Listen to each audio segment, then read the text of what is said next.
Welcome to our channel. If you're struggling with Roblox not working, you're in the right place.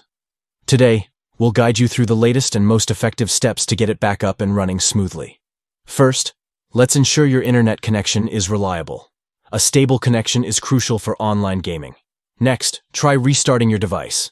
Simply long press the power button and tap on Restart. This refresh can resolve minor glitches. Now, check if your Roblox app is up to date. Open the Google Play Store, search for Roblox in the bar, and tap on Update if it's available. Keeping your app updated helps fix bugs and optimize performance. If issues persist, you might need to clear the app's cache and data. Head to your device's settings, tap on Apps, find Roblox, select Storage, and then choose Clear Cache and Clear Data. Still facing problems? Consider reinstalling the app. Long press on the Roblox icon and select Uninstall. Then go back to the Google Play Store, search for Roblox and tap Install. Lastly, always check your device storage. Ensure there's enough space for the app to function correctly, as insufficient storage can lead to problems.